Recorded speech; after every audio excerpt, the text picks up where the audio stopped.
Hi అండి, నమస్తే. లక్ష్మీ కథల ప్రపంచానికి స్వాగతం. ఎద్దనపూడి సులోచనారాణి గారు రచించిన ప్రేమ సింహాసనం అనే నవలను వింటున్నాం కదండి. ఈరోజు ఈ వీడియోలో మనం పార్ట్ 8 వినేద్దామండి. సుధీర్ కోర్టు నుంచి వచ్చాడు. అతను కాలింగ్ బెల్ నొక్కగానే స్వప్న చేస్తున్న పని వదిలి పరిగెత్తుకు వచ్చింది. లోపలికి రాగానే కోర్టు స్టాండ్ మీద పడేసి అతను స్వప్నని దగ్గరికి లాక్కున్నాడు. పనిచేస్తుంది కాబోలు. స్వప్న ముఖం చిరుచెమటలు అలుముకున్నాయి. ఆ కళ్ళు ఎందుకో మెరుస్తున్నాయి. ఒక నిమిషం స్వప్నని చూసిన అతను అమాంతం చేతులతో ఎత్తి పడక గదిలోకి తీసుకువచ్చాడు. స్వప్న కెవ్వుమంది. అతన్ని వదిలించుకోవాలని చూసింది, కానీ సాధ్యం కాలేదు. ఏమిటి, దేవి గారు ఈరోజు అంత సంతోషంగా ఉన్నారు అన్నాడు. చాలా సంతోషంగా ఉన్నాను, నిజమే. కానీ ఎలా తెలిసిందబ్బా? స్వప్న ఆశ్చర్యపోయింది. మిలమిలలాడే కళ్ళు సాక్ష్యం చెబుతున్నాయోయ్. పెదవుల మీద నాట్యం చేసే ఆనందం నాకు వార్త అందించేసింది. ఊహో, కళ్ళు పెద్దవి చేసి చూస్తూ అంది. ఆ కళ్ళల్లో ఎంతైనా లాయర్వి కదా అనే భావన ఉంది. ఏమిటో చెప్పు అన్నాడు. ముందు కాళ్ళు చేతులు కడుక్కోవాలి, తరువాత టిఫిన్ తినాలి, అప్పుడు వార్త వినిపిస్తాం. అప్పుడు దాకా ఆగలేనోయ్. సస్పెన్స్ భరించలేను. భరించి తీరాలి. ఎందుకమ్మా అంత శిక్ష నాకు? అతను గారంగా అడ్డాడు. ఓపిక పట్టడం నేర్చుకోమని సూచన అన్నమాట. ఊహు, అతని కళ్ళు ఆరాగా చూశాయి. స్వప్న గబాలను లేచింది. అతను కదలకుండా బంధిస్తుంటే అయ్యో, స్టవ్ మీద టిఫిన్ వాడిపోతుంది. అతను ముక్కు పుటాలు పెద్దవి చేసి చూశాడు. అబ్బా, మంచి వాసన వస్తుంది. టమాటా బాత్ అవునా? అవును అన్నట్టు చూసింది. అతను వెంటనే స్వప్నను వదిలేశాడు. స్వప్న మంచం మీద నుంచి ఉరికినట్లుగా దిగి ఇంట్లోకి పరిగెత్తింది. అతను ముఖం కడుక్కుని టవల్తో తుడుచుకుంటూ వస్తుంటే స్వప్న వేడివేడి టమాటా బాత్ డైనింగ్ టేబుల్ మీద పెట్టింది. ఈరోజు ఏమైందో తెలుసా? కుర్చీలో కూర్చుంటూ అన్నాడు అతను. ఏమైంది? ఎంతో ఉత్సాహంగా అడిగి మంచినీళ్ళు తీసుకురావడానికి వంటింట్లోకి వెళ్ళింది స్వప్న. కోర్టు నుంచి వస్తున్నానా? పరధ్యాసగా ఏదో ఆలోచిస్తూ డ్రైవింగ్ చేస్తున్నాను. కారు అలవాటుగా ఇంటికి వెళ్ళిపోయింది. నాకు ఆ ఇంట్లో మనం లేము అని గుర్తులేదు.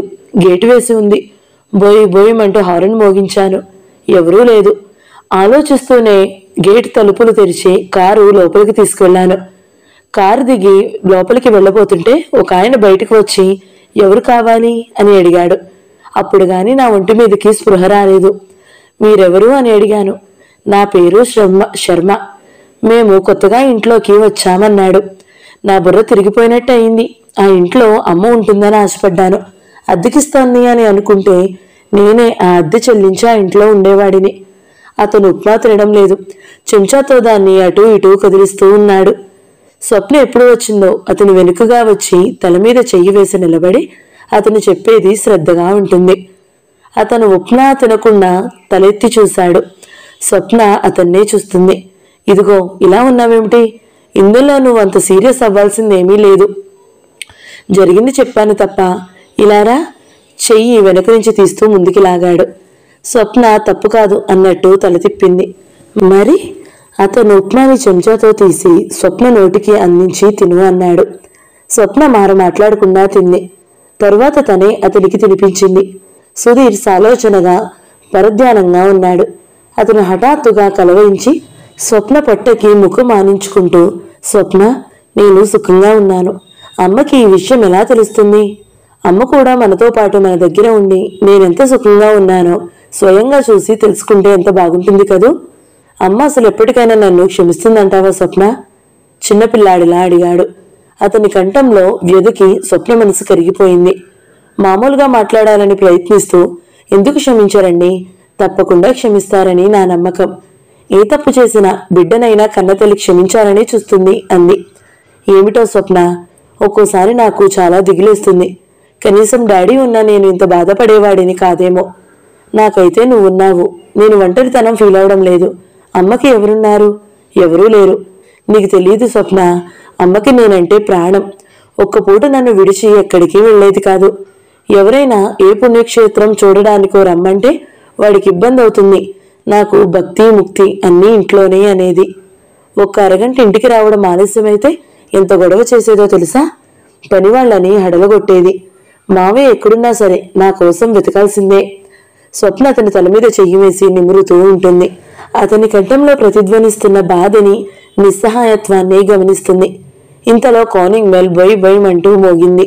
ఆ గదంతా దద్దరిల్లేలా బిగ్గరగా వినిపించింది. ఇద్దరు ఒక్కసారిగా ఈ లోకంలోకి వచ్చినట్టు అయ్యారు. సుధీర్ తలెత్తి ప్రశ్నార్థకంగా చూశాడు. స్వప్న అతన్ని వదిలి వెళ్లి తలుపు తీసింది. ఓరగా తలుపు తెరిచి చూసిన స్వప్నకి గుమ్మం బయట ఎర్రగా పొడుగ్గా బొంగమీసాలతో ఉన్న ఒక ఆయన పక్కన ధర్మవరం ఆకుపచ్చ సిల్కు చీర కట్టుకుని పొట్టిగా ఉన్న స్త్రీ, ఇద్దరు పిల్లలు కనిపించారు. సుధీర్ ఉన్నాడా? ఆయన అడిగారు. స్వప్న తలూపి తలుపులు బార్లా తెరిచింది. తలుపులు తీస్తూనే ఆయన లోనికి వచ్చాడు. డైనింగ్ టేబుల్ దగ్గర టిఫిన్ తింటున్న సుధీర్ని చూడగానే, అరే బుచ్చిప్రసాద్ అన్నయ్య అంటూ తింటున్న టిఫిన్ వదిలేసి లేచి వస్తూ, రండి రండి, ఊరి నుంచి ఎప్పుడు వచ్చారు? బాగున్నావా అంటూ నమస్కారం చేసి పిల్లల్ని చూడగానే వాళ్ళని ఒక్కో చేత్తో ఎత్తేశాడు. ఈ అమ్మాయి అంటూ సందేహంగా చూసి అడిగాడు. మీ మరదలు స్వప్న అంటూ చెప్పి, స్వప్న మా అన్నయ్య పిన్ని కొడుకు బుచ్చిప్రసాద్, అందరూ బీపీ అని పిలుస్తారు అని పరిచయం చేశాడు. స్వప్న చిరునవ్వుతో నమస్కరించింది. ఆయన తన పరివారాన్ని పరిచయం చేశాడు. అమ్మాయి, నా పేరు బీపీ, ఇదిగో మా ఆవిడ పేరు కనకదుర్గ, వీడు నా సపుత్రుడు ఆర్పి అంటే రాహుల్ ప్రసాద్, ఇది మా అమ్మాయి ఎస్పి అంటే సుగుణ ప్రసాద్. మేము ఈ రెండక్షరాలతోనే పిలుచుకుంటాము. ఇదిగో కేడి అంటే కనకదుర్గ, లోపలికి వెళ్ళి మంచినీళ్ళు పట్టుకురా. మనం అమ్మాయికి కొత్త కావచ్చు, కానీ సుధీర్కి కొత్త కాం కదా అన్నాడు. ఆవిడ వంటింట్లోకి వెళ్ళింది. అరగంట తర్వాత ఆయన సుధీర్ పడక గదిలో కూర్చుని కబుర్లలో పడ్డారు. కేడీ గారు వచ్చిన 10 నిమిషాలకి స్వప్నతో చెప్పారు, చూడమ్మా, కాస్త మాకు చాదస్తం ఎక్కువ. ఎవరి చేతి వంట పడితే వారి చేతి వంట మేము తినము.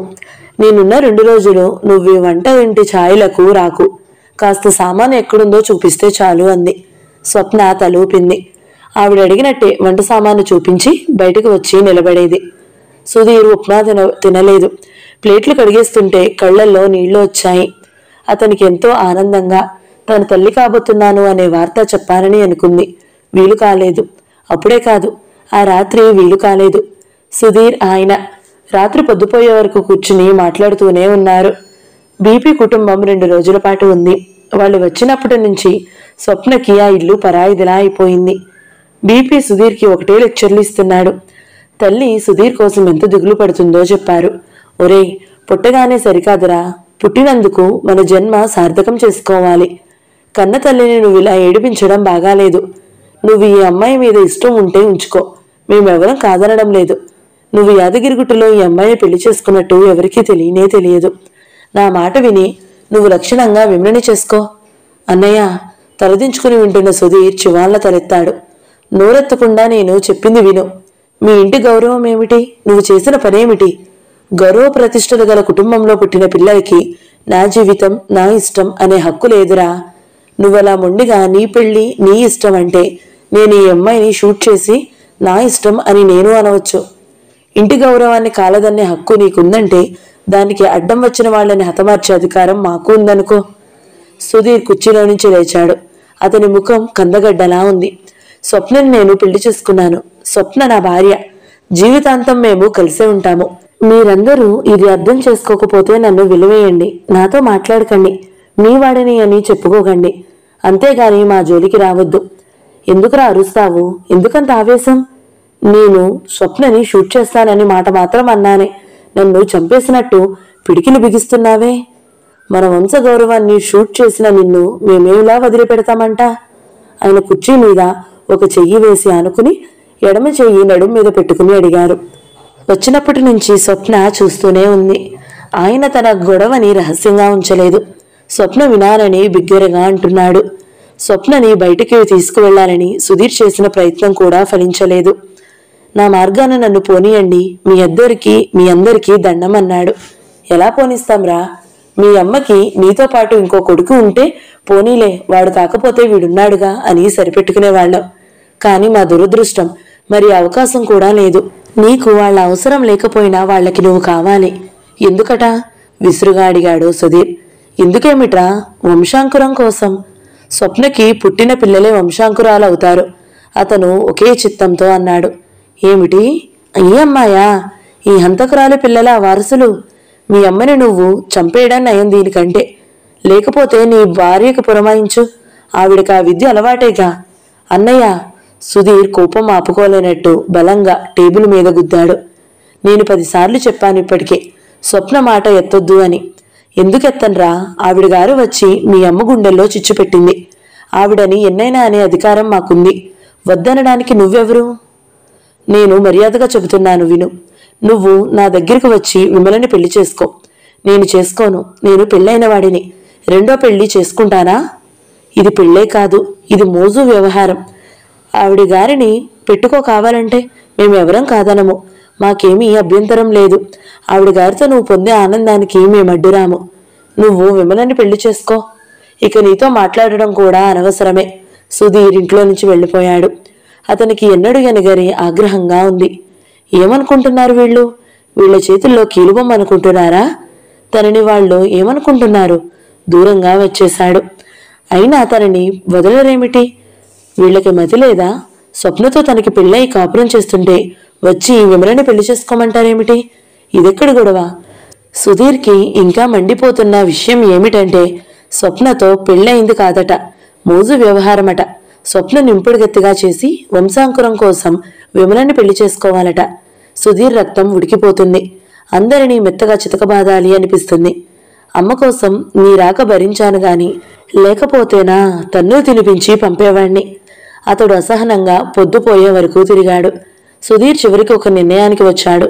ఆయన ఉండగా ఇంటికి వెళ్ళకూడదు. హోటల్లో రూమ్ తీసుకున్నాడు. స్వప్నని ఇక్కడికి వచ్చేయమని చెప్పడానికి ఫోన్ చేశాడు. ఆ బీపీఏ ఫోన్ ఎత్తింది. సుధీర్కి చాలా కోపం వచ్చింది. ఏం చేయడం? అతను ఆలోచనలో పడ్డాడు. అతనికి ఇంటికి వెళ్ళాలి అనిపించడం లేదు. వెళితే ఈ కోపంలో ఆయనని నిజంగానే చితక తన్నేస్తానేమో అనే వెరువు కలిగింది. ఆయన వెళ్ళిపోయాడని తెలిసే వరకు అతను హోటల్లో ఉండడానికి నిశ్చయించుకున్నాడు. స్వప్న తనని గురించి ఆతృత పడుతుందేమో. అతను స్వప్నకి ఉత్తరం రాశాడు. స్వప్న, నేనిక్కడ ఈ హోటల్లో ఉన్నాను. నువ్వు వచ్చేయి. ఇక్కడికి వచ్చిన తరువాత వివరంగా చెబుతాను. ఆ చీటీ తీసుకువెళ్ళి టైపిస్ట్కి ఇచ్చాడు. ఇంటి దగ్గరికి వెళ్ళి స్వప్నకి ఇవ్వమని చెప్పాడు. సుధీర్ హోటల్కి తిరిగొచ్చాడు. బయట వాన పడుతుంది. అలసిపోయిన సుధీర్కి నిద్ర పట్టేసింది. కాలింగ్ బెల్ బర్రున్న శబ్దానికి సుధీర్కి మెలకు వచ్చింది. ఒక్కసారిగా ఉలిక్కిపడి లేచాడు. క్షణంసేపు తను ఎక్కడ ఉన్నది అర్థం కానట్టుగా కళ్ళు నులుముకుని చూశాడు. నిద్ర ఇంకా కళ్ళ మీద ఒదుగుతూనే ఉంది. కాలింగ్ బెల్ మళ్లీ బర్రమంది. సుధీర్ లేచి వెళ్ళి తలుపు తీశాడు. ఎదురుగా టైపిస్ట్ నిలబడి ఉన్నాడు. అతను సుధీర్కి ఉత్తరం అందిస్తూ, స్వప్న గారు లేరట సార్ అన్నాడు. స్వప్న లేదా? ఎవరు చెప్పారు? ఒక మీసాలాయన ఉన్నారు. నేను చెప్పానుగా ఆయనకి ఇవ్వద్దని. ఉత్తరం నేను ఇవ్వలేదు. ఆమె కావాలని అడిగాను. పనేమిటో చెప్పమన్నారు. చెప్పడానికి వీల్లేదు. ఆమెను ఒకసారి కలవాలి అని చెప్పాను. మీరు ఇంట్లో లేరని, మీరు లేకుండా ఆమెను ఎవరూ కలవడానికి వీల్లేదు అని చెప్పారు. నేను మళ్ళీ ఇంకోసారి అడిగి స్వప్న గారిని పిలవబోతుంటే కళ్ళెరచేసి కొట్టవచ్చారు. నన్ను మెడపెట్టి బయటకు తోసి తలుపులు వేసేశారు. అందువల్ల మీరిచ్చిన ఉత్తరం ఇవ్వడానికి కుదరలేకపోయింది అన్నాడు. సుధీర్ ఆ ఉత్తరం తీసుకున్నాడు. సరే, నువ్వెళ్ళు అని గదిలోకి తిరిగి వచ్చిన అతనికి అణువణువులోనూ ఆగ్రహం వ్యాపించసాగింది. డామిట్, అసలు నేనొక ఫూల్ని. స్వప్నను తీసుకువచ్చేయాల్సింది అనుకుంటూ తలుపు వేసి తాళం చెవులు తీసుకుని బయటకొచ్చాడు. అతనికెందుకో చాలా కోపంగా ఉంది. తన శాంతిని, ఆనందాన్ని భగ్నం చేయడానికి అసలు వీళ్ళంతా ఎవరు? స్వప్న తనని పెళ్లి చేసుకున్నాడు. భార్యగా చేసుకున్నాడు. ఆ పెళ్లి చెల్లదట. తనకే చెబుతున్నారు. తను ఒక లాయర్ అనే సంగతి వీళ్ళంతా మర్చిపోయినట్టున్నారు. బయట జోరున వాన పడుతుంది. గాలి ఎడాపెడా వేస్తుంది. బాప్రే, ఇంత వాన! ఎన్నడూ ఎరగనంత కుంభవృష్టి కురుస్తుంది. సుధీర్ వచ్చి కారులో కూర్చునే లోపలే తల, బట్టలు మొత్తం తడిసిపోయినాయి. కారు స్టార్ట్ చేశాడు. లైట్ల కాంతిలో వాన నీళ్లు స్తంభాలుగా కనిపిస్తోంది. వాటిని తోచుకుంటూ ఛేదించుకుంటూ వెళుతున్న అతను బరువుగా కదులుతున్న రోడ్డు మీద కారు ఒకటి తప్ప మిగిలిన కారుల రద్దీ కూడా లేదు. సుధీర్ డ్రైవ్ చేస్తూనే ఆలోచిస్తున్నాడు. బీపీతో తన పడిన గొడవ అంతా స్వప్న వింటూనే ఉంది. ఈ రగడికి తనకి సిగ్గుగా ఉంది. కానీ ఏం చేయడం? వాళ్ళు తనని వదలరు. స్వప్నకి కోపం వచ్చి తన మీద పోట్లాడితే పర్వాలేదు. స్వప్నకి నచ్చజెప్పొచ్చు. కానీ స్వప్న స్వభావమే చిత్రం. ముడుచుకుపోతుంది. ఆగ్రహం కంటే బాధ ఎక్కువ పడుతుంది. తనని తాను నిందించుకుంటుంది. ఘనీభవించిపోయినట్టుగా నిరాశక్తి నిండిన చూపులతో పాషాణంలా ఉండే ఆ స్వప్న అంటే సుధీర్కి లోలోన భయం. స్వప్నలో చాలామంది స్త్రీలలో కనిపించని అసాధారణమైన నాజూకు భావాలు ఉన్నట్టే మరో విపరీతమైన మనస్తత్వం ఉంది. ఎవరితోనైనా తగాదా పడాస్తే ఎదురు తిరగదు, తర్కించదు, ముందు తనే తలవంచేస్తుంది. ఆ పనిచేయడం ఉత్తరంగతరం తాకిడికి తలవంచినట్టు ఉంటుంది. సుధీర్ కళ్ళ ముందు ఎన్నో దృశ్యాలు కదులుతున్నాయి. అర్ధరాత్రి వేళ ఎప్పుడైనా మెలకు వచ్చి తాను లేచి చూస్తే పక్కన స్వప్న ఉండేది కాదు. ఏమైంది అని ఆలోచిస్తే మంచానికి దూరంగా ఏ కుర్చీలోనో కిటికీలోనో గోళ్లు కొరుకుతూ కూర్చుని ఉండేది. తను లేచి వచ్చేవాడు. భుజం మీద చేతులు వేస్తూ ఇక్కడికి ఎందుకు కూర్చున్నావు అని అడిగేవాడు. నిద్ర రావడం లేదు. చిన్నపిల్లల కళ్ళెత్తి చూస్తూ భయంగా అనేది. ఎందుకని? కాస్త నిద్రొస్తే చాలు పీడకలలు వస్తాయి. ఏమని? స్వప్న తన వైపు చూస్తుందల్లా కళ్ళు దించుకునేది. చెప్పు ఏమని రెట్టించాడు.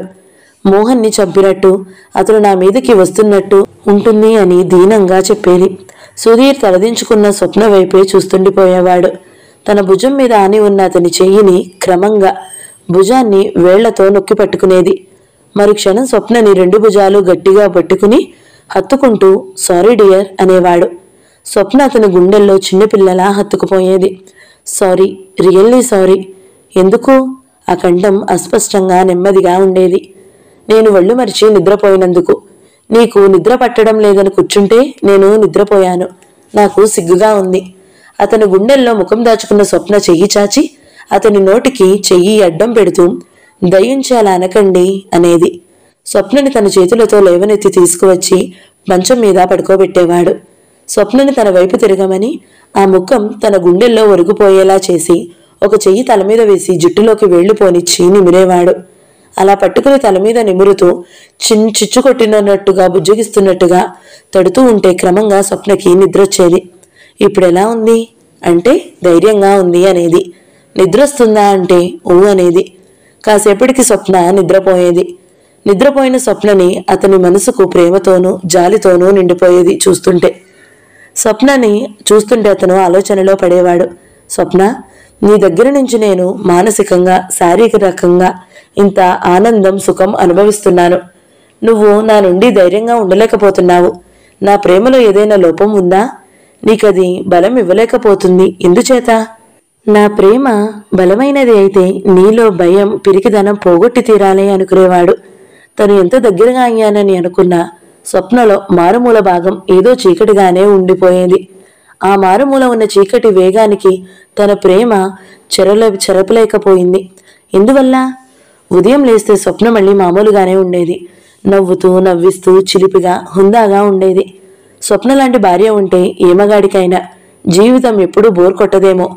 ఎందుకంటే స్వప్న లాంటి వ్యక్తులు నది మీద సూర్యోదయంలా చూసిన కొద్దీ ఆనందం లభించే ప్రత్యేకమైన గలవాళ్లు. సుధీర్ డ్రైవ్ చేయడం కష్టంగా ఉంది. కుంభవృష్టిగా పడుతున్న వానని పైపర్స్ తొడవలేకపోతున్నాయి.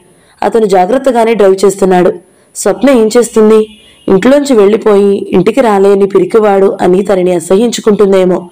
స్వప్న అలా అసహ్యించుకున్నా తప్పేం లేదు. అసలు ఆ బీపీ అన్నయ్యని ఇంట్లో నుంచి మెడపెట్టి గెంటేయాల్సింది. గెంటేసేవాడే. తనకి మొహమాటం ఏమీ లేదు. కానీ అమ్మ ఈ సంగతి విని అమ్మ ఇంకా బాధపడుతుందేమోనని ఒక క్షణం ఆలోచించాడు. స్వప్న మూలంగా తను అందరినీ నిర్లక్ష్యం చేస్తున్నానని అమ్మ అనుకోకూడదు. ఆయన ఉంటే స్వప్న తను సుఖంగా ఉన్నామని అమ్మకి తెలుస్తుందేమోనని ఆశపడ్డాడు. తను అనుకున్నది ఒకటైతే మరొకటి జరిగింది. డ్రైవ్ చేస్తున్న సుధీర్ ఎదురుగా లారీ రావడంతో సడన్ గా పక్కకు తిప్పాడు. కారు మళ్లీ అతను ఆశించిన విధంగా రోడ్డు మీదకి రాలేదు. రోడ్డు మీద నుంచి జారి బురద లోయలో కిందకి వెళ్లిపోతుంది. అతను బ్రేకును ఎంత వత్తినా లాభం లేకపోయింది. సుధీర్ బ్రేక్ ఫెయిల్ అయిందని తెలిసింది. కారు స్లోప్తో వేగంగా వెడుతుంది. అతను డోర్ తెరుచుకుందామని హ్యాండిల్ మీద చెయ్యి వేసి పక్కకు తిరిగేసరికి మీద పెద్ద బరువు పడినట్టు అయింది. అతని తల దిమ్ముగా అయింది. తరువాత ఏమైందో అతనికి తెలియలేదు. సుధీర్కి మళ్ళీ స్పృహ వచ్చేసరికి ఎదురుగా ముఖం మీదకి వంగి అడుగుతోంది. సుధీ, సుధీ. అతను చెయ్యి చాచాడు. దూరంగా ఎక్కడి నుంచో వినిపిస్తున్నట్టుగా ఉంది. అమ్మా. అతను ఆ కంఠాన్ని పట్టుకోవాలి అన్నట్టుగా తన చేత్తో వెతకసాగాడు. తల్లి అతని చేతిని పట్టుకుంది. సుధీ. అమ్మా, నేనెక్కడున్నాను? నాకేమైంది? నీకేం కాలేదు. ఎక్కడున్నానమ్మా? మన ఇంట్లోనే, నా దగ్గరే. అతని తల దిమ్ముగా ఉంది. శరీరం అంతా ముళ్ళు గుచ్చుకున్నట్టు అంత బాధ. అతనికి నిద్ర వచ్చేసింది.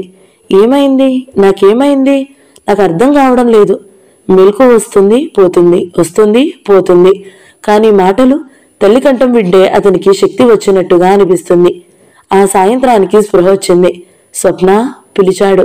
సుధీ, తల్లి పలికింది. అమ్మా. అతను తల్లిని గుర్తుపట్టి లేవబోయాడు. ఆ లేవకు, మేనమామ కంఠం వినిపించింది. సుధీరేడు తిరిగాడు. అక్కడ మావయ్య, బీపీ అన్నయ్య, విమల, అత్తయ్య అందరూ ఉన్నారు. అందరిని చూశాక అతనికి ఆనందం కలిగింది. అతని కళ్ళు హఠాత్తుగా ప్రశ్నార్థకంగా అయినాయి. స్వప్న ఎక్కడా? ఎవరూ మాట్లాడలేదు. స్వప్న ఏది? ఎవరూ జవాబు చెప్పలేదు. అతను లేవబోతుంటే తల్లి ఆపుచేసింది. అమ్మా, స్వప్న ఎక్కడా? నువ్వు కాసేపు పడుకో, తర్వాత చెప్తాను. స్వప్న ఏది? ఆవిడ అన్నగారి వైపు చూసింది. ఆయన సుధీర్ మీద చెయ్యి వేస్తూ, సుధీర్, స్వప్న లేదురా, మాకు కనిపించలేదు. ఏమిటి? స్వప్న లేదా? కనిపించలేదా? ఎక్కడికి వెళ్ళింది? ఏమైంది? నీకు యాక్సిడెంట్ అయ్యి ఇది 3వ రోజు. ఈ 3 రోజుల నుంచి మాకు కనిపించలేదు. ఎక్కడికి వెళ్ళిందో మాకు తెలీదు. మాకెవరికీ చెప్పలేదు. అబద్ధం, సుధీర్ అరిచాడు. స్వప్న ఎక్కడికి వెళ్ళదు. నన్ను వదిలి వెళ్ళదు. మీరే ఏదో చేశారు. స్వప్నని చంపేశారా? బెదిరించారా? ఏం చేశారో చెప్పండి. అతన్ని తల్లి పట్టుకోబోతే చేతులు విదిలించుకుని కొట్టాడు. మేనమామి మీదకి ఉరకబోయాడు. అతన్ని అరుపులకి గది దద్దరిల్లింది. ఇంతలో డాక్టర్ వచ్చాడు. అతన్ని నర్సులు పట్టుకున్నారు. బలవంతంగా ఇంజెక్షన్ ఇచ్చారు. 10 నిమిషాలకి అతను నిద్రపోయాడు. సుధీర్కి మళ్లీ మెలకు వచ్చేసరికి తన హాస్పిటల్లో బెడ్ మీద ఉన్నట్టు అర్థమైంది. సుధీ, తల్లి గొంతు వినిపిస్తుంది. అమ్మా, అస్పష్టంగా అన్నాడు తను. సుధీ అహల్యమ్మ గారి ఏడుపు గొంతుతో పిలిచింది. ఎలా ఉన్నావురా నాయనా అంటుంది. బాగానే ఉన్నానమ్మా. అమ్మా, నువ్వు నా దగ్గరకు వచ్చావు కదూ అన్నాడు. అతని కళ్ళు మూతలు పడుతున్నాయి. అవును తండ్రి, అవును అంటోంది ఆవిడ. అరగంట తర్వాత అతనికి మళ్లీ మెలకు వచ్చింది. ఈసారి పూర్తిగా స్పృహ వచ్చింది. కాళ్ళు చేతులు కదిపి చూశాడు. అవి మామూలుగానే బాగానే కదులుతున్నాయి. అతనికి క్రమంగా వానలో వెళుతున్నట్టు కారుకి యాక్సిడెంట్ అయిన సంగతి గుర్తుకు వచ్చింది. అతను కళ్ళు తెరిచాడు. అక్కడ తల్లి, మేనమామ, అత్తయ్య, విమల, బీపీ అన్నయ్య అందరూ ఉన్నారు. అతను కళ్లతో ఆ గదంతా కలియజూశాడు. స్వప్న ఎక్కడా కనిపించలేదు. స్వప్న ఏమైంది? తనకింత ప్రమాదం జరిగి చావు బ్రతుకుల మధ్య ఉంటే స్వప్న ఎక్కడికి వెళ్ళింది? స్వప్న ఏది? మెల్లని స్వరంతో అడిగాడు. ఎవరూ మాట్లాడలేదు. అమ్మా, స్వప్న ఏది? తల్లినే అడిగాడు. ఇంటి దగ్గర ఉంది అంది. ఇంటి దగ్గర ఉందా? ఇక్కడికి రాలేదా? ఓహో. అతను లేవబోయి అడిగాడు. ఓహో, బహుశా వీళ్లంతా ఉన్నారని ఇంటి దగ్గర ఉంది కాబోలు. అంతే, అదే అయి ఉంటుంది. స్వప్న అలా ఉండగలిగింది అంటే అతనికి ఆశ్చర్యం కలిగింది. తనకి దెబ్బలు తగిలితే తనని హాస్పిటల్లో వదిలేసి ఎలా ఉండగలిగింది? అతనికి ఆశ్చర్యంగా ఉంది. సాయంత్రానికి అతను లేచి కూర్చోగలిగాడు. ఇంజెక్షన్ ఇవ్వడానికి వచ్చిన డాక్టర్తో, డాక్టర్, నేను ఒక అరగంట ఇంటికి వెళ్ళొస్తాను అన్నాడు. డాక్టర్ విచిత్రంగా చూశాడు. మీకేమైనా మతిపోయిందా? ఈ పరిస్థితుల్లో కదలకూడదు. మీకు జ్వరం కూడా ఉంది. పర్వాలేదు డాక్టర్, నేను వెంటనే వచ్చేస్తాను అన్నాడు. No doctor, please. నా శరీరంలో ఇప్పుడు భరించలేనంత బాధ ఏమీ లేనట్టుగా అతను లేవబోతుంటే మేనమామ వచ్చి ఆపాడు. సుధీ, ఏమిటా పని? డాక్టర్ గారు చెప్పింది నీ మంచి కోసమే. నా మంచి ఏమిటో నాకు తెలుసు మావయ్య. నేను స్వప్నని చూడాలి ముందు అని లేచి కూర్చున్నాడు. ఎక్కడుందని చూస్తావు నువ్వు? ఎక్కడుండడం ఏమిటి? ఇంటి దగ్గర. ఇంటి దగ్గర లేదు. నీకెలా తెలుసు? ఆయన జేబులో నుంచి చిన్న ఉత్తరం తీసి ఇచ్చారు. సుధీర్ తీసుకుని చదివాడు. అందులో ఇలా ఉంది. ప్రియమైన మీకు, నేను ఎంతో ఆలోచించి నిర్ణయం తీసుకుంటున్నాను. నా ఈ నిర్ణయం మీకు నచ్చదని తెలిసే నిర్వర్తించక తప్పడం లేదు. నేను వెళ్ళిపోతున్నాను. ఎక్కడికి వెళ్తున్నానో, ఎలా బ్రతుకుతానో నాకు తెలీదు. కానీ నేను మాత్రం మీకు వాగ్దానం చేస్తున్నాను, నేను ఆత్మహత్య చేసుకోవడం లేదు. ఎక్కడో అక్కడ సులక్షణంగా బ్రతుకుతాను. మీతో గడిపిన ఈ కొద్ది రోజుల స్వర్గం నాకు 1000 జీవితాలైనా గుర్తుండిపోతుంది. బ్రతకగలగాలనే ధైర్యం ఇస్తుంది అనిపిస్తుంది. నన్ను మర్చిపోండి. మీరు నా పరిచయం ఒక కలగా భావించండి. ఇంత దురదృష్టవంతరాలు ఎవరూ ఉండరేమో. నేను వచ్చి మీ జీవితం సమస్యల వలయం చేశాను. నా నిష్క్రమణతో మీకు ఆ సమస్యలు తొలగిపోతాయి అని ఆశిస్తున్నాను. మీరు చేయూత ఇచ్చినా అది అందుకోలేని నిర్భాగ్యురాలు స్వప్న. ఆ ఉత్తరం చదవడం పూర్తి అయ్యేసరికి సుధీర్ చేతివేళ్లు కంపించాయి. నుదుటి మీద చిరుచెమటలు అలుముకున్నాయి. స్వప్న, స్వప్న. అతని పెదవులు అస్పష్టంగా కదులుతున్నాయి. అతను లేచి వెళ్లబోతుంటే అహల్యమ్మ గారు పట్టుకుంది. డాక్టర్ని పిలిచారు. ఆయన ఇంజెక్షన్ చేశాడు. సుధీర్ పెనుగులాడుతూనే ఉన్నాడు. అతనికి క్రమంగా నిద్రొచ్చేసింది. తల్లి నుంచి విడిపించుకోవాలని ప్రయత్నిస్తున్నాడు. అతని చేతివేళ్లు క్రమంగా పట్టుదప్పి వదులైనాయి. నిద్రపోతున్న సుధీర్ని చూసి అహల్యమ్మ గారు నిట్టూర్చింది. బాధపడుతున్నట్టుగా, వాడిపోయినట్టుగా ఉన్న కొడుకు ముఖం చూస్తున్న కొద్దీ ఆవిడ మనసు తరుక్కుపోతుంది. ఇదెక్కడ దురదృష్టం! ఎంతో సుఖంగా ఉండే నా కొడుకు జీవితం ఇలా అయిపోయింది. ఈ వయసులో ఆవిడకది భరించలేని బాధగా ఉంది. ఇన్నేళ్లు ఆవిడ సుధీర్కి పెళ్లి అవుతుందని, భార్యాపిల్లల మధ్య తన శేష జీవితం వెళ్లదీయొచ్చని ఆశతో ఉంది. తీరా ఆమె అనుకున్నది ఒకటి అయితే జరిగింది మరొకటి అయిపోయింది. నా ముఖాన అసలు శాంతి అనే 2 అక్షరాలు రాసలేవు అనుకుంది. స్వప్న వెళ్లిపోయిందని తెలిసి అందరూ నిట్టూర్చారు. అందరికీ హాయిగా అనిపించింది. సుధీర్కి తమకి ఇక విభేదం అడ్డుగోడా లేదు అనుకున్నారు. కాని కోలుకుంటున్న సుధీర్ని చూస్తున్న కొద్దీ అహల్యమ్మ గారికి బాగా అర్థం కాసాగింది. అతను మౌనమూర్తి అయిపోయాడు. ఇది వరకటిలా చిలిపితనం, మాటకారితనం లేనేలేవు. అతను ఎదురులేని మనిషి. ఆ బాధని బలవంతంగా బయటవారికి తెలియనివ్వకుండా బిగబట్టిన వ్యక్తిలా ఉన్నాడు. ఆ బాధని ఎవరికీ తెలియనేయడం లేదు.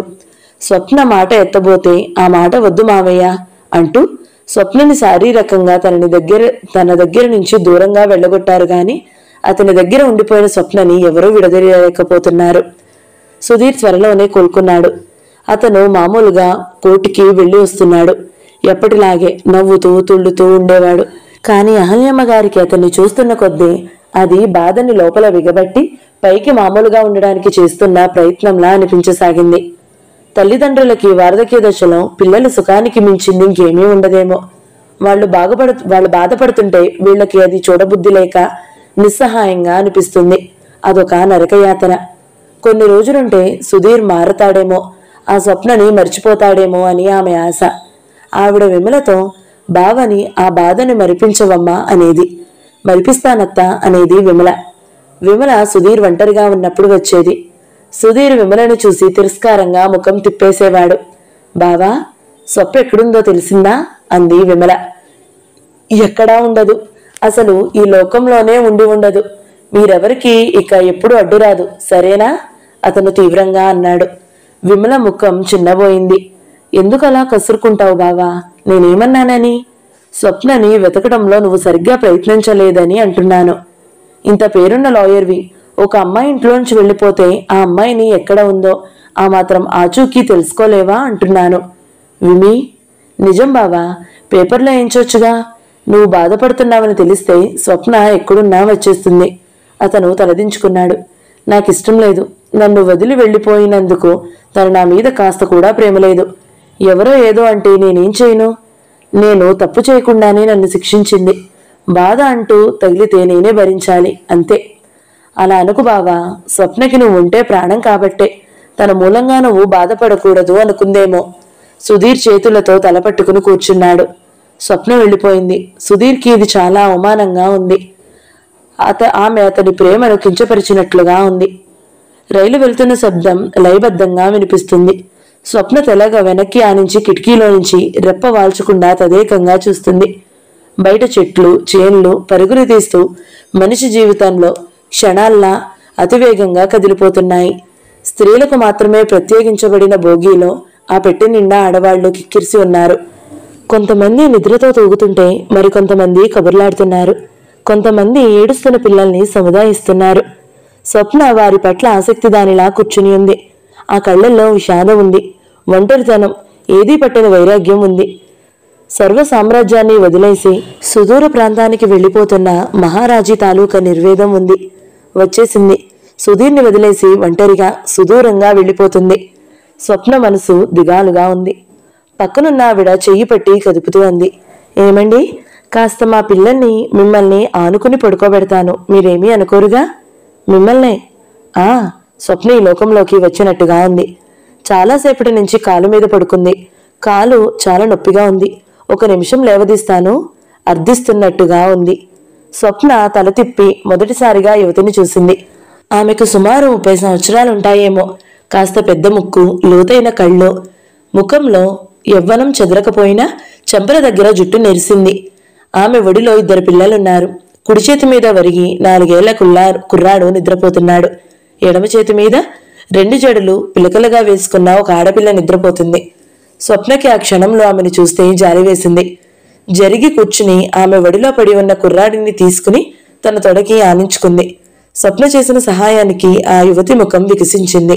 ఇంకొక కుర్రాడిని లేపి వీపికి ఆనించుకుని కాలు జారిస్తూ అంది.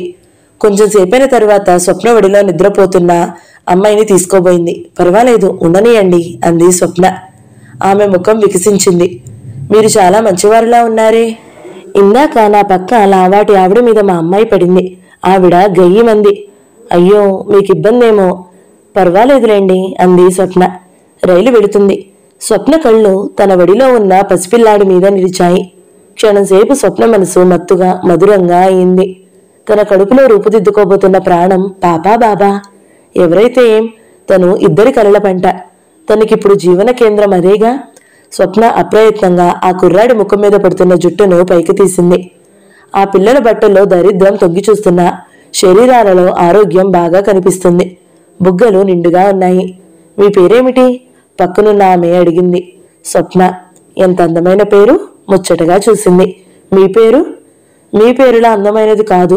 ఏం పేరు? అసలు పేరు నాగసత్యవతి, కానీ అందరూ నాగమ్మ అంటారు. ఏమిటో పేరులో ఏముంది? ముఖమే ముద్దులైనప్పుడు అంది. ఏమైంది? ముఖం చూపిస్తూ అంది. నేను పుట్టినప్పటి నుంచి ఇలా ఉన్నాననుకున్నారా ఏమిటి? నా ముఖం ఎంతో చక్కగా ఉండేది. ఇదిగో ఈ చంటిది నాకు పుట్టిన ఏడాదిలో మసూచికం వచ్చింది. అప్పుడు ఇలా దయ్యంలా అయిపోయాను. స్వప్న ఒడిలో నిద్రపోతున్న కొడుకు మీద ఒకటి చరుస్తూ అంది. పిల్లాడు చెర్రుమన్న చోట గోక్కుని మళ్లీ నిద్రలో మునిగాడు. అప్పటి వరకు నా మొగుడు నేనెంత చెబితే అంత అన్నట్టుగా ఉండేవాడు. ఆ తరువాత మారిపోయాడు. చెబుతూ ఉంటేనే నాగమ్మ కళ్ళల్లో నీళ్లొచ్చేశాయి. స్వప్న నాగమ్మ ముఖం చూసింది. ముఖాన బొట్టు లేదు. మెడ బోసిగా పుస్తల తాడు లేకుండా ఉంది. ఇప్పుడు బాగా చూడడా నిన్ను? అయ్యో, చూడడానికి ఇప్పుడెక్కడున్నాడు? 2 ఏళ్ల క్రితమే పక్షవాతం వచ్చిపోయాడు. అప్పటి నుంచి నాకు కష్టాలు మొదలయ్యాయి. ఏ ఊరు? రాయపురం. మీది ఏ ఊరు? హైదరాబాద్. ఎక్కడికి వెళ్తున్నారు? అదే తెలియడం లేదు. శూన్యంలోకి చూస్తోంది. నాగమ్మ నివ్వెరపోయినట్టు చూసింది. తెలియడం లేదా? ఆమె కాస్త అనుమానంగా అడిగింది. ఇంట్లో నుంచి చెప్పకుండా వచ్చేసావా ఏమిటి? స్వప్న అవునన్నట్టు తలూపింది. ఎందుకని? స్వప్న మాట్లాడలేదు. ఇంకెవరూ లేరా? ఉన్నారు, కానీ వాళ్ళ ఇంటికి వెళ్ళడం ఇష్టం లేదు. నాగమ్మకి చెప్పలేనంత ఉత్సాహం వచ్చింది. చెప్పకుండా ఎందుకు వచ్చావు? స్వప్న జవాబు చెప్పలేదు. నాగమ్మ కుతూహలంగా చూస్తుంది. మధ్య మధ్యలో ప్రశ్నార్థకంగా కనుబొమ్మలు ముడిపడుతున్నాయి. స్వప్నను చూస్తుంటే కలవారి ఇంటి బిడ్డలా ఉంది. ఆ కట్టు, బొట్టు, మాట చదువుకున్న అమ్మాయిలానే ఉంది. ఇంట్లో నుంచి ఎందుకు వచ్చేసింది? ఇష్టం లేని పిల్ల అని అడిగింది. స్వప్న కాదన్నట్టు చూసింది. మరి? ప్రేమించిన మనిషికి దూరం అయ్యాను, భారంగా ఉన్నాను అంది. అది సంగతి, ఇక అర్థమైందిలే అన్నట్టు చూసింది. ఆ తరువాత నాగమ్మ చాలా ఉత్సాహంగా కబుర్లు మొదలుపెట్టింది. తన మగుడు ఉండగా అత్తకి తనకి క్షణం పడేది కాదు. మొగుడు పోయిన తరువాత 2 కలిసే ఉన్నారట. నాగమ్మకి గేదెలు, ఆవులు ఉన్నాయట. డైరీ ఫామ్కి పాలు పోస్తుంది. పిల్లల్ని చదివించాలని ఆశ, కానీ డబ్బు సరిపోదట. నీకు అభ్యంతరం లేకపోతే రా, మా ఊళ్ళో స్కూల్ ఉంది. నీకక్కడ ఏదైనా ఉద్యోగం చేసుకోవచ్చు అంది. మా ఇంట్లో నీకేమీ కరువు లేదయ్యే. నేను మా అత్త తప్ప మగ పురుగు లేదు. నా మొగుడు బ్రతికి ఉండగా ఊరిలో గౌరవంగా ఉండేవాడు. అందుకని ఇంతవరకు మమ్మల్ని బాగానే చూస్తారందరూ. నువ్వు మా పిన్ని కూతురు అని చెప్తాను. నాకేం అక్కర్లేదు. నీకు 2 పూటలా సుష్టిగా అన్నం పెడతాను. నా పిల్లలకు చదువు చెప్తే చాలు అంది. ఏమిటి, వస్తావా రావా అంది. స్వప్న మాట్లాడలేదు. రైలు ఆగింది. రాయపురం స్టేషన్ వచ్చింది. నాగమ్మ పిల్లలిద్దరినీ కొట్టి లేపింది. వన్యాసురులారా లేవండి, మన ఊరు వచ్చింది. ఈ సంచి బుట్ట పట్టుకోండి అంది. ఏమిటి, వస్తారా అంది. స్వప్న అలాగే కూర్చుంది. సరే మీ ఇష్టం అని నాగమ్మ దిగేసింది. రైలు కూతవేసింది. స్వప్న చెయ్యి మెల్లగా పెట్టిని అందుకుంది. స్వప్న లేచింది. కమ్మి పట్టుకుని దిగింది. స్వప్న రైలులోంచి దిగగానే నాగమ్మ ముఖం వికసించింది. అద్గది మనిషి మీద నమ్మకం అంటే అలా ఉండాలి. చూడు, ఇదే మా ఊరు. ఆ ఊరిలో అడుగుపెట్టగానే ఎదురైన కొంపకలోకి తొంగి చూసి, నాగమ్మ ఎట్లాంటిది అని అడుగు. నిక్కాసైన మనిషి అని వాళ్ళు నీకు జవాబు చెప్పకపోతే నా చెవి తెగ్గోయించుకుంటాను అంది. స్వప్న నాగమ్మ వెంట నడవసాగింది. అమ్మా, ఎవరో ఈమె అంది పిల్ల. ఈమె అత్త, నీకు అత్త అవుతుంది అంది నాగమ్మ. నాగమ్మ ఇల్లు పెద్దదిగానే ఉంది. అది ముందు ఒక ఇల్లుగా, వెనకాల ఒక ఇల్లుగా ఉంది. మధ్యలోనున్న వరాండా ఈ రెండు ఇళ్లని కలుపుతోంది. ముందు ఇంట్లో హాలులో బల్ల మీద వేరుశనగ కాయల మూటలు వేస్తున్నాయి. పలుపులు, తాళ్లు, దానా బుట్టలు, నీళ్లు తోడుకునే వస్తువులు మొదలైనవి ఉన్నాయి. వెనుక వైపు ఉన్న ఇంట్లోనూ గదులు గదులుగా ఉన్నాయి. ఒక గదిలో 2 మంచాలు ఉన్నాయి. పిల్లలు క్రిందనే పడుకుంటారట. నాగమ్మని చూడగానే పాలేరు పరిగెత్తుకుని వచ్చి నాగమ్మ చేతిలో ఉన్న సంచి తీసుకున్నాడు. ఇదిగో, ఆ మూటలో కొత్త చాంతాడు, కొత్త పలుపు ఉన్నాయి అంది. ఎప్పుడు బయలుదేరావే? నడుం వంగిన ఒక ముసలావిడ వచ్చింది అంది. ఎప్పుడు బయలుదేరతాను? రాత్రి 8 గంటలకు. రైలు టైంకి వస్తుందేమిటి అంది నాగమ్మ విసుగ్గా. నాగమ్మ ఇంట్లో అడుగు పెడుతూనే చెంగు తీసి దోపి పనిలోకి దిగిపోయింది. ఈ అమ్మాయి ఎవరే నాగు? కళ్ళకి చెయ్యి అడ్డం పెట్టుకుని చూస్తూ అడిగింది రాజమ్మ. మా బాబాయ్ కూతురు. బొంబాయిలో లేడు. ఆయన సవతి తల్లి సరిగ్గా చూడడం లేదని పారిపోయి వచ్చింది అమ్మాయి. పెళ్లి కాలేదు, అందుకనే నాతో తీసుకొచ్చాను. చదువుకుంది, పిల్లలకి చదువు ఏమైనా చెప్తుందని నాగమ్మ తణుకు బెణుకు లేకుండా అంది. స్వప్న అక్కడ వరండాలో నిలబడి ఆ పరిసరాలను గమనిస్తుంది. దూరంగా జొన్న చేలు కనిపిస్తున్నాయి. ఊరికి లైట్లున్నాయి. పిల్లలు బావి దగ్గర చేరి నీళ్లు తోడి స్నానాలు చేస్తున్నారు. నాగమ్మ కాఫీ కలిపి తీసుకుని వచ్చింది. చూడు, నీ పేరు ఏమిటన్నావు అంది. స్వప్న. అదేనబ్బా, నాకు ఆ పేరు నోరు తిరగదు. నిన్ను బుజ్జి అని పిలుస్తాను. ఇదిగో కాఫీ. నాకంత బాగా కలపడం రాదు. మా ఆయన ఎప్పుడూ తిట్టేవాడు. ఇప్పటికీ ఇది తాగు, తర్వాత నువ్వే వంటింట్లోకి వచ్చి కలుపుకో. ఇదిగో ఒక మాట, 10 సార్లు చెప్పాలంటే నాకు విసుగు. ఈ ఇంట్లో మగవాళ్ళెవరూ లేరు. నువ్వు చిరాకు లేకుండా మాతో కలిసిపోతే బాగుంటుంది. 4 రోజులు చూస్తాను. నువ్వు ఇలాగే నిలబడ్డావా రైలెక్కిస్తాను. నాగమ్మ అలా అంటూనే దూరంగా చూసి, ఒరే సత్తిగా, ఎక్కడ్రా నువ్వు? మాట వినకుండా ఎక్కడ చచ్చావురా అంటూ అరిచింది. స్వప్న కాఫీ తాగుతూ నాగమ్మనే చూస్తుంది. నాగమ్మ నెత్తి మీద ఇంటి భారం అంతా ఉందని వచ్చిన కొద్ది క్షణాల్లోనే స్వప్నకి అర్థమైంది. నాగమ్మ అటు బయట పాడి పని, ఇటు ఇంట్లో వంట పని అవలీలగా చేసేస్తుంది. స్వప్నని గదిలోకి తీసుకువచ్చి పిల్లల పుస్తకాలు అన్నీ గూట్లో నుంచి తీసి స్వప్న ముందు పడేసింది. అక్కడున్న లాంతరు తీసి బాగు చేస్తూ, ఈ ఊరికి లైట్లు పేరుకు మాత్రమే. ఎప్పుడు వెలుగుతాయో ఎప్పుడు పోతాయో ఆ దేవుడు కూడా చెప్పలేడు. ఈ లాంతరు కిరసనాయలు ఎప్పుడూ ఉంచుకోవాల్సిందే. ఈ కిరసనాయలు మాత్రం దొరుకుతుందేమిటి? దొంగ వెధవులు. ఎక్కడా లేని కరువు అంతా మా ఊళ్ళోనే వచ్చింది. జనాలు ప్రాణం తీసేస్తారు. మా అత్త ఉందన్న మాటే గాని కాస్త కూడా సాయం లేదు. అన్నిటికీ నేనే చావాలి. నా మొగుడు చావడం కాదు గాని నా ప్రాణం పోతుంది. ఆయనేమో హాయిగా పుట్టుక్కుమని చచ్చాడు. నేనేమో క్షణం క్షణం బాధలు పడలేక చస్తున్నాను అంది. నాగమ్మ చెయ్యి 1 నిమిషం ఊరుకోకుండా ఎంత పనిచేస్తుందో నోరు కూడా అంత తీవ్రంగా 1 క్షణం విశ్రాంతి లేకుండా మాట్లాడుతూనే ఉంటుంది. స్వప్న నాగమ్మ ఇంటికొచ్చి 1 వారం రోజులయ్యింది. ఈ 1 వారం రోజుల్లో స్వప్న ఆ ఇంట్లో బాగానే అలవాటైపోయింది. నాగమ్మ నోరు ఎంత చెడ్డదైనా భోజనం పెట్టడం మాత్రం చాలా బాగా పెడుతుంది. స్వప్న మొహమాటం పడుతుందనే అనుమానంతో ఇంకా ఇంకా బలవంతం చేసేది. స్వప్న తినే అన్నం చూసి బుగ్గన చెయ్యి పెట్టుకునేది. ఇది భోజనమా? చూస్తే 2 మెతుకులు రోగిష్టి వాళ్ళు తిన్నట్టు తింటున్నావే. నీతో కలిసి కూర్చుని తినాలంటే నాకు సిగ్గేస్తుంది. తిను తిను, సిగ్గుపడమాకు అంటూ గద్దించేది. స్వప్నకి పిల్లలు చదువుని కూర్చోబెట్టడం ఏమంత కష్టంగా అనిపించలేదు. వాళ్ళకి చదువు కంటే స్వప్న చెప్పే కథలు చాలా ఉత్సాహంగా ఉండేవి. నాగమ్మ మంచి వ్యవహర్త. ఇంటికి ఊరిలోని చాలా రైతులు, ఆడవాళ్లు ఎవరో ఒకరు వస్తూనే ఉంటారు. వాళ్ల కష్ట నిష్ఠూరాలు అన్నీ వింటుంది. ఎవరు వచ్చినా ముందింట్లోకే వస్తారు. లోపల ఇంట్లోకి ఎప్పుడూ అడుగు పెట్టరు. అందువల్ల స్వప్నకి పిల్లల గది తనకు ప్రశాంతంగా అనిపించేది. స్వప్న ఏదైనా పనిలో సాయం చేయబోతే నాగమ్మ, ఏమమ్మో, నిన్ను నా ఇంటికి తీసుకువచ్చింది పని చేయించడానికా? పిల్లలకి 2 అక్షరం ముక్కలు నేర్పించడానికి కదా తీసుకొచ్చాను. నేనెందుకమ్మా? తల్లిని, నేను ఈ పనులన్నీ చేసుకోగలను. కావాలంటే పాలేరుతో చేయించుకోగలను. చదువు మాత్రం మాకు రాదు. తోటకూర తరుగుతున్న నాగమ్మ క్షణమాగి, బుజ్జమ్మ, నీకో మాట చెప్పనా? నేను బస్తీ వెళ్ళినప్పుడల్లా స్కూల్కి వెళ్లే పిల్లల్ని చూస్తే నాకు ఏడుపు వస్తుండేది. నా పిల్లలు ఎప్పటికైనా ఇలా చదువుకుంటారా? వాళ్ళకి చదువు వస్తుందా అనిపిస్తుంది. అందరూ ఆ బస్తీ వెళ్ళి కాపురం పెట్టాలనుకుంటారు. నేను బస్తీ పోతే ఇక్కడ వ్యవసాయం, గుడ్డు గోద ఏమైపోతాయి? డబ్బులు ఎవరిస్తారు? మన పిల్లలకి చదువు చెప్పేవాళ్ళు ఎవరైనా వస్తే బాగుండును అనిపించేది. మగవాళ్ళంటే విసుగు. ఆడకూతురైతే నా బిడ్డలతో కలిసిపోతుంది. లోకంలో ఇంతమంది చదువుకున్నారే, ఒక్క అమ్మాయికైనా నా బాధ అర్థమయ్యి నాకు సాయం చేస్తే బాగుండును అనుకునేదాన్ని.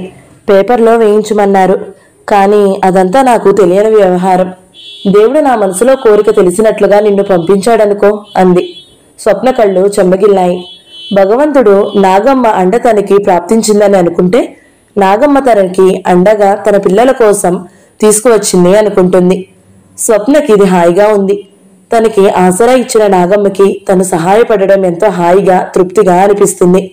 సాయంత్రం వేళ ఆరు బయట కూర్చోబెట్టి పిల్లలకి పాఠాలు వల్లివేస్తున్న స్వప్నని నాగమ్మ ఎంతో అభిమానంగా చూసేది. రోజులు గడుస్తున్నాయి. నాగమ్మ ఇంట్లో స్వప్న అరమరికలు లేకుండా కలిసిపోయింది. ఒక్కోసారి స్వప్న గదిలో ఒంటరిగా మంచం మీద కూర్చుని కిటికీ కమ్మికేసి శూన్యంలోకి చూస్తూ ఉండేది. తన జీవితం ఏమిటో గాని ఎంత విపరీతంగా అయిపోయింది. చిన్నప్పుడు తండ్రి పోవడం, ఆ తర్వాత తల్లి, తను మోహన్ మూలంగా జైలుకి వెళ్లాల్సి రావడం, సుధీర్ పరిచయం, అతని ఆసరా, పెళ్లి, అతనితో కాపురం. స్వప్నకి ఆ జీవితం తను అనుభవించేదా లేక అదంతా కళ అనిపిస్తుంది. తను ఇక్కడికి వచ్చి 2 నెలలవుతుంది. సుధీర్ ఎలా ఉన్నాడు? తన గురించి ఏమనుకుంటున్నాడు? చచ్చిపోయానని అనుకుంటున్నాడేమో. అతనిని విడిచి ఎక్కడో దూరంగా బ్రతకగలనని అతను అనుకోడు. తను నిజంగా చచ్చిపోయేదే. స్వప్న చెయ్యి అప్రయత్నంగా పొట్ట మీద ఆనింది. అక్కడ ప్రాణం పోసుకుంటున్న శిశువు స్వప్నకి కొండంత శక్తిని, ఆకాశమంత ఆశని కల్పించింది. ఏమిటి విచిత్రం? స్త్రీ మనస్తత్వమే అంతా. ఒక 6 నెలలు ఓపిక పడితే తనది అనే ప్రాణి తనకి తోడు దొరుకుతుంది. స్వప్న నిట్టూర్చింది.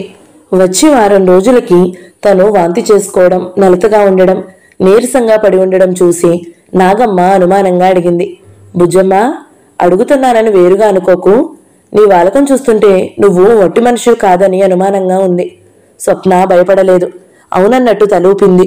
ఎట్టెట్టా? మరి ఆ పెద్ద మనిషి ఏమయ్యాడు అంది. నేనే దూరంగా వచ్చేశాను అంది స్వప్న. నాగమ్మ క్షణంసేపు తదేకంగా చూసి తల వంకించింది. ఏమైంది? నమ్మించి మోసం చేశాడన్నమాట, అంతేనా? స్వప్న మాట్లాడలేదు. నాగమ్మ మగాళ్ళందరినీ కలిపి తిట్టింది. ఆ తర్వాత స్వప్నని ఏమీ అనలేదు. స్వప్న మెడలో మాంగళ్యం ఉంది. కాళ్లకి నాజూకైన మెట్టెలు ఉన్నాయి. స్వప్న వాంతి చేసుకోవడం చూసి రాజమ్మ కంగారు పడుతుంటే, అత్తా, నువ్వు నోరు మూసుకో. ఆ అమ్మాయి లక్షణంగా పెళ్లి చేసుకుంది. నమ్మించి వాడు మోసం చేశాడు. ఏం చేస్తుంది? నా మొగుడిని దేవుడు పట్టుకుపోయాడు. నేనేమన్నా ఏం చేయగలిగాను? ఇదొక దురదృష్టం అయితే అదొక దురదృష్టం అంతే అంది. ఊళ్ళో వారందరూ ఏమంటారు అంది రాజమ్మ భయపడుతూ. ఏమంటారు? ఏం, వాళ్ళ మొగుళ్ళు వదిలేసిన ఆడవాళ్ళని ఎవరూ చూడడం లేదేంటి? ఇదేం విచిత్రమా? బుజ్జమ్మ ఒక్కదాన్ని ముఖాన్నే ఉందా? ఇదిగో, నువ్వెక్కడైనా ఈ విషయం మాట్లాడినట్టు తెలిసిందా నాలిక పీకేస్తాను. నాగమ్మ అన్నంత పని చేయగలదు అని రాజమ్మకి తెలుసు. నాకేం పని? నేనెందుకు చెబుతాను అంది. ఆ విధంగా అలాంటి వ్యక్తి అండ దొరకడం వల్ల స్వప్నకి ఒక విధంగా ఇంకే ఖర్చు లేకుండా పోయింది. నాగమ్మని చూస్తుంటే సమర్థుడైన వాళ్ళు మగవాళ్లలోనే కాదు, ఆడవాళ్లలో కూడా ఉంటారు సుమా అనిపిస్తుంది. స్వప్నకి చీకటి అవుతుంది అంటే భయం వేస్తుంది. పగలు ఏదో ఒక వ్యాపకంతో ఇట్టే గడిచిపోయేది. రాత్రులు మాత్రం అస్సలు కాలం గడిచేది కాదు. సుదీర్ఘమైన రాత్రుళ్ళు ఎన్నటికీ తెల్లవారదేమో అన్నట్టుగా అనిపించేది. స్వప్నకి రాత్రివేళ మంచం మీద పడుకుంటే ఆ వాతావరణం, కొత్త చోటు చాలా భయం వేసేది. సుధీర్ ఎక్కడా? తనను అసలు వదిలేసి ఎలా వచ్చేసింది? ఇక్కడ ఒంటరిగా ఎందుకు ఉంటుంది? ఆఖరికి అక్కడికి వెళ్ళిపోవాలి, తక్షణమే వెళ్ళిపోవాలి అనుకునేది. స్వప్న మంచం మీద నుంచి లేచి కూర్చునేది. ముఖం నిండా చెమటలు పోసేవి. తను ఉదయం కాగానే లేచి వెళ్ళిపోతుంది. లేవగానే సుధీర్ కనిపించగానే మెడ చుట్టూ చేతులు పెనవేసి అతని గుండెల్లో తలదాచుకుంటుంది. ఆ పరిష్వంగం ఎంత సుఖంగా ఉంటుంది. అతని ఛాతి మీద ఉన్న జుట్టు చెంపలికి తాకుతుంటే ఆ స్పర్శ ఎంత హాయిగా ఉంటుంది. పిచ్చిపిల్ల, ఎక్కడికి వెళ్ళావు? ఎందుకు వెళ్ళావు అంటాడు. స్వప్న లేచి వెళ్లి బట్టలన్నీ పెట్టెలో సర్దుకుని వచ్చి కూర్చుంది. తనకేదో పిచ్చి పట్టి ఉండాలి. అందుకే అతన్ని వదిలేసి చెప్పకుండా దూరంగా వచ్చేసింది. ఈ కొత్త వాళ్ల మధ్య తను అసలు ఉండడం ఏమిటి? ఇక్కడ తనకు రక్షణ ఏముంటుంది?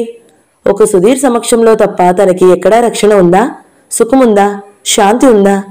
వాళ్ళు ఏమనుకుంటే నాకేమిటి, మనిషికి కాస్త అయినా స్వార్థ చిత్తన ఉండాలి అనుకోసాగింది. స్వప్నకి వెర్రెక్కినట్లుగా ఉండేది. స్వప్న నాగమ్మని లేపింది. ఏమిటి బుజ్జమ్మ అంది బద్ధకంగా లేస్తూ. నాగమ్మ, నేను వెళ్ళిపోతాను అంది. ఈ మాట వినగానే నాగమ్మ గబాలన లేచి కూర్చుంది. ఆ కళ్లల్లో నిద్రబద్ధకం మాయమైపోయింది. వెళ్ళిపోతావా? ఎక్కడికి? హైదరాబాద్. నేను ఇలా రావడం పొరపాటు. నాగమ్మ మాట్లాడలేదు. నేనసలు రావడమే తప్పు. స్వప్న పెట్టెసర్దుకుని చెప్పులేసుకుని బయలుదేరింది. నాగమ్మ గబాలను లేచి వచ్చి చేయి పట్టుకుంది. ఇప్పుడెక్కడికి వెళ్తావు పిల్ల? ఇంత రాత్రి వేళ రైలు ఎక్కడుంటుంది నీకు? రైలు వచ్చే వరకు స్టేషన్లో కూర్చుంటాను. మంచి పనే చేస్తావు. నీకెక్కడెవరూ బలవంతంగా అట్టి పెట్టేవారు లేరు. తెల్లవారిన తర్వాత వెళ్ళు అంది కోపంగా. స్వప్న వెళుతుంటే బలవంతంగా పెట్టెలాక్కుని తీసుకుని వచ్చేసింది. వీధి తలుపులు తాళం వేసి తాళం చెవిలి బొడ్డులో దాచుకుంది. వెళుతుంది.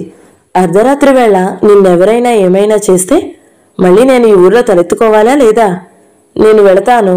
నోరు మూసుకో. ఈ నాగమ్మ సంగతి నీకు తెలియనిది కాదు. రేగిందంటే 4 ఉతుకుతాను అంది. తరువాత నాగమ్మ నిద్రపోయింది. స్వప్న అలాగే కూర్చుంది. తెల్లవారుజాము అయింది. గువ్వలు కూస్తున్న చప్పుడు, ఎరువు బళ్ళు పొలం వెళ్తున్న చప్పుడు వినిపిస్తుంది. వెనక్కి వారి గోడకి తల ఆనించుకుని కూర్చున్న స్వప్న కళ్ళు మూతబడినాయి. సుధీర్ గుండెలకి తల ఆనించి కళ్ళు మూసుకున్నట్టే ఉంది. 10 నిమిషాల్లో గాఢ నిద్రలోకి జారిపోయింది. బళ్ళున తెల్లవారింది. జాము పొద్దెక్కింది. నాగమ్మ వచ్చి స్వప్నపై చెడామడా దాడి చేసింది. ఇదిగో బుజ్జమ్మ, ఏంటి ఇంకా నిద్రపోతున్నావా? రైలు వచ్చే వేళ అయింది. పోతానన్నావుగా, లే పో. స్వప్న కళ్ళు తెరిచింది. ఎదురుగా నాగమ్మ నిలబడి ఉంది. ముఖం చాలా చిరాగ్గా ఉంది. త్వరగా లే అంటూ కసిరింది. స్వప్న లేవలేదు. చీకటిలో బయలుదేరకపోయావంటే రైలు వెళ్ళిపోతుంది. నాగమ్మ 50 రూపాయల నోటు తీసి స్వప్న మీద గిరాటు కొట్టి, ఛార్జీలకు తీసుకుపో. నువ్వేదో నాకు దేవుడు పంపగా వచ్చావని, పిల్లలకి చదువు అబ్బుతుందని మురిసిపోయాను. నాగమ్మ ఏడుపు గొంతుతో అంటూ వెళ్ళిపోయింది. స్వప్న లేచి కూర్చుంది. రాత్రి తను చేసిన హకం పడిన అంతా గుర్తుకు వచ్చింది. సుధీర్ దగ్గరికి వెళ్ళడమా? తన కంఠంలో ప్రాణం ఉండగా పని జరగదు. తిరిగి వెళ్ళడానికేనా తను వచ్చింది? అతని కాళ్లకి బంధం అసటమా? ఓహో, తన వల్ల కాదు. తను చూపిస్తున్న ప్రేమ అతని జీవితానికి శాపం కాకూడదు. తన ఉనికి తెలియకపోతే అతను తప్పక విమలని పెళ్లాడతాడు. స్వప్న లేచింది. పెరట్లోకి వచ్చి ముఖం కడుక్కుంది. లోపలికి వచ్చి కాఫీ కలుపుకు తాగింది. రైలు వెళ్ళిపోతుందంటే బయలుదేరవేం? మజ్జిగ చేస్తున్న నాగమ్మ కసిరింది.